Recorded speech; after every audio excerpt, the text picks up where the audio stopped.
বাবা শহীদ শুনতে চাই না, জানতে চাই না। যদি জানো বলো আমার দয়ার নবী মায়ার নবীজি কেমন আছে।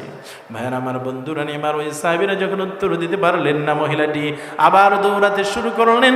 দৌড়াতে দৌড়াতে কিছু দূর অগ্রসর হওয়ার পরে আরেকটি কাফেলার সাথে মহিলার সাথে দেখা হলো, সাক্ষাৎ হলো। মহিলাটি আবার ওই মহিলাটাকে ওই কাফেলার লোকজন জিজ্ঞেস করলো, হে মহিলা কেন তুমি দৌড়াও, কি হয়েছে তোমার? ও মা তুমি কেন দৌড়াচ্ছ, কোথায় যাচ্ছ তুমি দৌড়িয়ে? ওই মহিলাটি বলল, আমি যাচ্ছি উহুদের যুদ্ধের ময়দানে, কারণ আমি মদিনার শহরে শুনলাম আমার নবীজিকে নাকি উহুদে শহীদ করা হয়েছে। আমার নবীজি যদি বেঁচে না থাকে তাহলে আমার জান দিয়ে কি লাভ হবে, আমি বেঁচে থেকে কি লাভ? ভাইরা আমার, বন্ধুরা আমার, তারা বলল আমরা উহুদের যুদ্ধের ময়দান থেকে আসলাম, দেখে আসলাম তোমার প্রিয়তম স্বামী উহুদে শহীদ হয়ে গেছে। মহিলাটি আমার রাসূলকে কেমন মহব্বত করতেন, কেমন ভালোবাসতেন ভাইরা আমার। মহিলাটি বলল, আমার বাবা শহীদ হয়েছে, জানতে চাই না, শুনতে চাই না। আমার প্রিয়তম স্বামী উহুদে শহীদ হয়েছে, সেটাও জানতে চাই না, শুনতে চাই না। যদি জানো বলো আমার দয়ার নবী মায়ার নবীজি কেমন আছে। ওই সাহাবীরা কাফেলার লোকজন যখন উত্তর দিতে পারল না, মহিলাটি আবার দৌড়াতে লাগলেন। দৌড়াতে দৌড়াতে আবার কিছু দূর যাওয়ার পর আরেকটি কাফেলার সাথে দেখা হলো। ভাইয়ের আমার, বন্ধুরা আমার, ওই কাফেলার লোকজন পূর্বের নাই জিজ্ঞেস করলো, প্রশ্ন করলো, কি হয়েছে মহিলা, কেন তুমি দৌড়াও, কি জন্য তুমি দৌড়াচ্ছ? ভাইয়ের আমার, বন্ধুরা আমার, মহিলাটি বলল, আমি মদিনায় শুনে আসলাম আমার দয়ার নবী মায়ার নবীজি কি নাকি উহুদে শহীদ করা হয়েছে। আমার নবীজি যদি না থেকে আমি মহিলার বেঁচে থেকে কি লাভ হবে?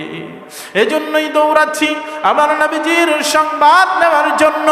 ভাইয়ের আমার, বন্ধুরা আমার, তারা বলল, আমরা কাফেলার লোকজন বলল আমরা উহুদে থেকে আসতেছি, আর দেখে আসলাম তোমার কলিজার টুকরা সন্তান উহুদে শহীদ হয়েছে। ওই মহিলাটি বলল, আমার স্বামী শহীদ, আমার বাবা শহীদ, সন্তান শহীদ, সেটা শুনতে চাই না, জানতে চাই না। যদি জানো বলো আমার দয়ার নবী কেমন আছে। বলুন না সুবহানাল্লাহ।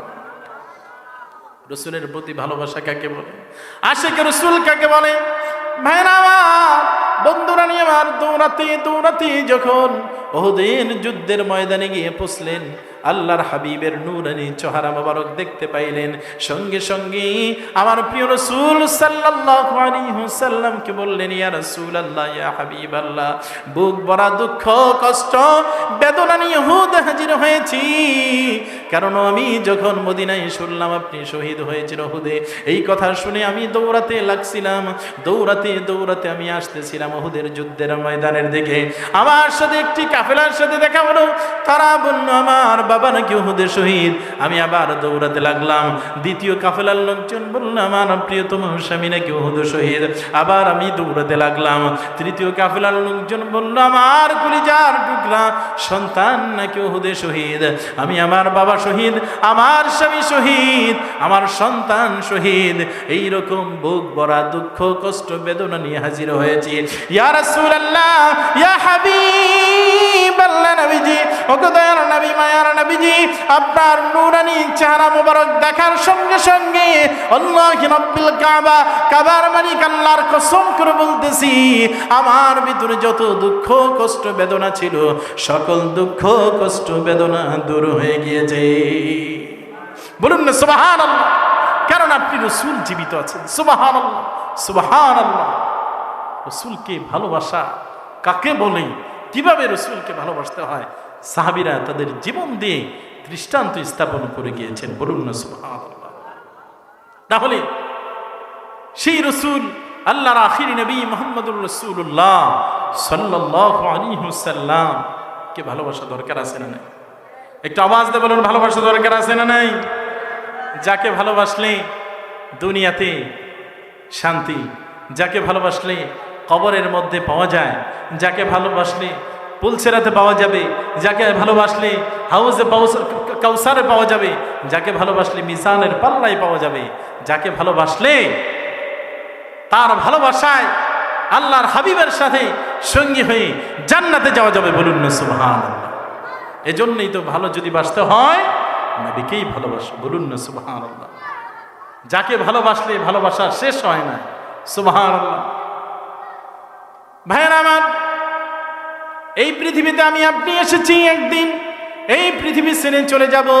কবরের যাত্রী হয়ে আমরা আছি। ডানে বামে সামনে পিছনে যে রাস্তায় চলি না কেন, প্রত্যেকের রাস্তা একটি, সেটা হচ্ছে আমরা মৃত্যুর রাস্তায় চলতেছি, ঠিক কিনা বলেন? আমরা সকলেই মৃত্যুর রাস্তায় আছি। মৃত্যু আমাদের দিকে আগিয়ে আসতেছি। এই যে আস্তে আস্তে আমরা খাবার গ্রহণ করতেছি, অক্সিজেন নিচ্ছি, আলো বাতাস সব কিছু নিচ্ছি, কিন্তু শরীরের শক্তিগুলো কমে যাচ্ছে। ভাইরা আমার, চোখের দৃষ্টিশক্তি কমে যাচ্ছে, চামড়াগুলি গোস পড়ে যাচ্ছে, কালো চুল দাড়িগুলো সাদা হয়ে গেছে। ভাইরা আমার, বন্ধুরা আমার, দাঁতগুলো পড়ে যাচ্ছে। খাবার ঠিকই খাচ্ছেন, কেন আপনার চুল দাড়িগুলো সাদা হয়ে যাচ্ছে? আপনি কি খাবার খান না? আপনি খাবার ঠিকই খাচ্ছেন, কেন আপনার দাঁতগুলো পড়ে যাচ্ছে? আপনি কি খাবারগুলি খান না, মেসওয়াক করেন না? ভাইরা আমার, বন্ধুরা আমার, আপনি এতই খাবার খান, আলো বাতাস অক্সিজেন সব নিচ্ছেন, কিন্তু তারপরেও কেন দৃষ্টিশক্তি কমে যায়? আপনার শরীরের শক্তি কমে যায়। ভাইয়ের আমার, বন্ধুরা আমার, এর মানে এজন্যই কমে যায়, আল্লাহ রাব্বুল আলামিন আমাকে আপনাকে যে সম্পদ দিয়েছেন সেই সম্পদ তিনি আস্তে আস্তে নিয়ে যাচ্ছেন। ভাইয়ের আমার, বন্ধুরা আমার, এর মানে আমাকে আপনাকে একদিন এই দুনিয়া ছেড়ে চিরবিদায় নিয়ে চলে যেতে হবে। আমাদেরকে আমার আল্লাহ প্রতিটা সেকেন্ডে সেকেন্ডে, মিনিটে মিনিটে, ঘন্টায় ঘন্টায়, দিনে দিনে, সপ্তাহে মাসে, প্রত্যেকটা পদক্ষেপেই আমাকে আপনাকে মৃত্যুর কথা স্মরণ করিয়ে দিচ্ছে। আমাদেরকে সতর্কবাণী আল্লাহ পাক পাঠিয়ে দিচ্ছে, মৃত্যুর জন্য আমাদের কাছে মেসেজ পাঠিয়ে দিচ্ছেন। কিন্তু আমরা এতটাই গাফেল হয়ে আছি, যেটা চিরন্তন সত্য সেটাকে আমরা ভুলে আছি। আমরা এই দুনিয়াতে আছি, দুনিয়াকে নিয়ে অনেক চিন্তা ভাবনা করি, আমাদের অনেক ভবিষ্যৎ ফিউচার প্ল্যান, যেটা অনেক দীর্ঘদিন ব্যাপী। ভাই আমার, বন্ধুরা এবার কিন্তু সেটা আপনার বাস্তবায়ন হবে কি হবে না এটার কোনো নিশ্চয়তা নাই। মৃত্যু হবেই হবে, এটার নিশ্চয়তা 100% রয়েছে, ঠিক কিনা বলে? আপনি দুনিয়ায় অনেক বড় অট্টালিকা তৈরি করবেন, দুনিয়াতে আপনি শত শত লক্ষ লক্ষ কোটি কোটি টাকার মালিক হবেন, অনেক বিশাল সম্পত্তি আপনার থাকবে, অনেক জমিদারি হালতে আপনি চলবেন। ভাইয়ের আমার, বন্ধুরা আমার, এই চিন্তা আপনার, এই আশা আপনার পূরণ হতেও পারে, নাও হতে পারে। কিন্তু মৃত্যুর পর দুটি স্থান আপনার জন্য নির্ধারিত, হয় জাহান্নামী হবেন, না হয় জান্নাতি হবেন। এর বাহিরে যাওয়ার কারো কোনো সুযোগ নাই। আছে, হয় আপনি জান্নাতি হবেন, না হয় জাহান্নামী হবেন। এইটার গ্যারান্টি রয়েছে, এটার সিউরিটি রয়েছে। মৃত্যুবরণ করবেন, এটারও সিউরিটি রয়েছে। ভাইরা আমার, বন্ধুরা আমার, তাহলে এই দুনিয়াতে আমরা আসলাম কেন আসলাম? আমি প্রথমেই শুরু করেছিলাম আলোচনায়, আল্লাহ পাক বললেন, ওয়ামা খালাকতুল জিন্না ওয়াল ইনসা ইল্লা লিয়াবুদুন। আমি জিন এবং ইনসানকে সৃষ্টি করেছি আমার ইবাদতের জন্য, আমার গোলামি করার জন্য, আমার দাসত্ব করার জন্য। কিন্তু ভাইরা আমার, বন্ধুরা আমার, আমরা আমাদের সেই কাজগুলো ঠিকঠাক মতো করতেছি না, ঠিক কিনা বলেন? ভাইয়ের আমার, বন্ধুরা আমার, আল্লাহ পাক আমাদেরকে সৃষ্টি করেছেন দুটো জিনিস আমাদের মধ্যে। বাহ্যিকভাবে যেটা দেখা যাচ্ছে সেটা হচ্ছে জিসম, ভিতরে যেটা আছে সেটা হচ্ছে রূহ। একটা মানুষের ভিতরে হাত, পা, পেট, পিঠ, নাক, চক্ষু সব কিছু থাকে, কিন্তু মানুষটি ধরতে পারে না, চলতে পারে না, বলতে পারে না, ঠিক কিনা বলেন? মানুষ বলে এটা আব্দুল করিমের লাশ, এটা আব্দুর রহিমের লাশ, এটা আব্দুর রাজ্জাকের লাশ, বলে কি বলে না? ওই মানুষটি যখন মারা যায়, ইন্তেকাল করে, পা থাকে কিন্তু চলতে পারে না, হাত থাকে ধরতে পারে না, মুখ থাকে বলতে পারে না, কি নাই যার কারণে চলতে পারে না, ধরতে পারে না, বলতে পারে না। যেটা নাই সেটাই তো আমি, সেটাই হচ্ছে রূহ, বলেন না ঠিক কিনা? আমরা দেহের খাবার দিয়ে দেহকে খাবার দিয়ে অনেক মোটা তাজা অনেক শক্তিশালী করার জন্য কত রকমের খাবারগুলো বিভিন্ন জায়গা থেকে সংগ্রহ করি, কত খাবার আমরা খাই, তারপরেও আমাদের আস্তে আস্তে দুর্বলতা চলে আসে, চোখের দৃষ্টিশক্তি কমে যায়। ভাইয়ের আমার, বন্ধুরা নিমার, এই দেহটি তৈরি হয়েছে মাটির নির্যাস থেকে। আল্লাহ পাক বলেছেন লুৎফা থেকে আল্লাহ পাক আমাদেরকে সৃষ্টি করেছেন। ভাইয়ের আমার, বন্ধুরা নিমার, বাবার শুক্রাণু মায়ের ডিম্বাণু থেকে আমার আল্লাহ রব্বুল আলামিন আমাদেরকে সৃষ্টি করেছেন। এজন্য মাটির নির্যাস থেকে আমার আল্লাহ আমাদেরকে সৃষ্টি করেছেন, যার কারণে মানুষের দৈহিক যে খাবারগুলো আসে সব হচ্ছে মাটি থেকে আসে। ঠিক কিনা বলেন ভাইয়ের আমার, বন্ধুরা নিমার, লাউ বলেন, চাল বলেন, ডাল বলেন, ফল বলেন, সবজি বলেন, যত রকমের খাবার আছে সব আসে মাটি থেকেই। ভাইয়ের আমার, বন্ধুরা নিমার, আমাদের ভিতরে আর একটি জিনিস আছে, সেটা হচ্ছে রূহ। সেই রূহটি মাটি থেকে আসে নাই, সেটা এসেছে আসমান থেকে। ঠিক কিনা বলেন? আমরা দেহের খাবার প্রতিদিন কমপক্ষে 3 বেলা খাচ্ছি। ভাইয়ের আমার, বন্ধুরা নিমার, সার্বক্ষণিক নেই আমরা অক্সিজেন নিচ্ছি। ভাইয়ের আমার, বন্ধুরা নিয়ে আমরা আলো বাতাসগুলো নিচ্ছি। ভাইয়ের আমার, বন্ধুরা নিমার, দেহের খাবার 3 বেলায় নয়, আমরা হালকা নাস্তাও করি, সকালবেলা, বিকালবেলা, রাতের বেলা ফলমূল খাই। ভাইয়ের আমার, বন্ধুরা নিমার, কত খাবার আমরা খাই। দেহকে আমরা কত মোটা তাজা করার জন্য, শক্তিশালী করার জন্য, সুস্থ রাখার জন্য কত খাবার আমরা খেয়ে থাকি, কিন্তু তারপরেও সেই দেহটি অসুস্থ হয়ে যায়, দুর্বল হয়ে যায়। কিন্তু আমরা তো রুহকে কোনো খাবারই তেমন দেই না, তাহলে সেই রুহটি কিভাবে সুস্থ থাকে, সবল থাকে? রুহের খাবার দরকার আছে না নেই? একটু আওয়াজ দিয়ে বলুন, রুহের খাবার দরকার আছে না নেই? রুহের খাবার কি? ভাইয়ের আমার, বন্ধুরা নেমার, রুহের খাবার হচ্ছে আল্লাহর জিকির। বলুন না সুবহানাল্লাহ। রুহের খাবার হচ্ছে নামাজ, রুহের খাবার হচ্ছে রোজা, রুহের খাবার হচ্ছে জিকির, রুহের খাবার হচ্ছে হজ, রুহের খাবার হচ্ছে কোরআন তেলাওয়াত, রুহের খাবার হচ্ছে দুরূদ সালাম, আল্লাহর হাবিবের সুন্নাত। এগুলো হচ্ছে রুহের খাবার।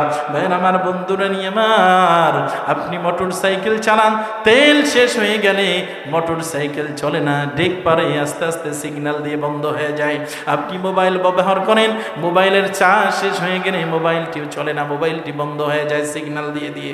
ভাইয়ের আমার, বন্ধুরা নিমার, আপনার জীবনের যে সিগন্যাল চলতেছে, আপনি আপনার জীবনের জন্য কতটুকু প্রস্তুতি গ্রহণ করেছেন? কবর যে আপনার দিকে অগ্রসর হয়ে আসতেছে, আপনি যে মৃত্যুর দিকে অগ্রসর হয়ে যাচ্ছেন, কখন জানি মসজিদের মাইক থেকে এলান হয়, অমুক হাজী সাহেব, অমুক মাস্টার সাহেব, অমুক নেতা সাহেব, অমুকে ইন্তেকাল করেছেন, অমুক সময় জানাজা হবে। ভাইয়ের আমার, বন্ধুরা নিমার, এই ঘোষণা তো আসবে। আপনাকে ওই লাশের খাটিয়ে শুইতে হবে, আপনাকে কাপড়ের কাপড় পরতেই হবে, আপনাকে তো জানাজার মাঠে যেতেই হবে, আপনাকে তো কবরে শুইতেই হবে, আপনার কবরটা তো মাটি দিয়ে ঢেকেই দিবে। তাহলে আপনার এত অহংকার কিসের? এত ধন সম্পদের আশা কিসের?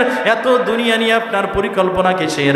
আপনি তো এই দুনিয়ায় ক্ষণস্থায়ী সময়ের জন্য এসেছেন, আপনি তো এই দুনিয়ায় চিরদিন থাকবেন না, বেশি দিন থাকার সুযোগ নাই। ভাইরা আমার, বন্ধুরা নিয়ে আমার, এই যে দাড়ি চুলগুলো পেকে যায়, দাঁতগুলো পড়ে যায়, এর মানে আমাকে আপনাকে ওই রকম মোবাইল চার্জ শেষের দিকে যেমন সিগন্যাল দেয়, দাড়ি চুলগুলো পেকে গিয়ে দাঁতগুলো নড়বড় করে, দাঁতগুলি পড়ে গিয়ে আমাকেও আপনাকে মৃত্যু সিগন্যাল দিচ্ছে। ঠিক কিনা বলে? কিন্তু আমরা সেটাকেই ভুলে আছি, দুনিয়ার জন্য ব্যস্ত হয়ে আছি। ওই কবরে কে যাবে আপনার সাথে হয়ে? ওই কবরে আপনার সাথে কি যাবে? আপনি যেই এত সুন্দর করে বাড়ি বানালেন, ওই বাড়িটা তো যাবে না। এত টাকা পয়সাকে আপনি ব্যাংকের ভিতরে জমা করলেন, ওই টাকা পয়সাও আপনার সাথে যাবে না। ভাইয়েরা আমার, বন্ধুরা নিয়ে আমার, তাহলে কবরে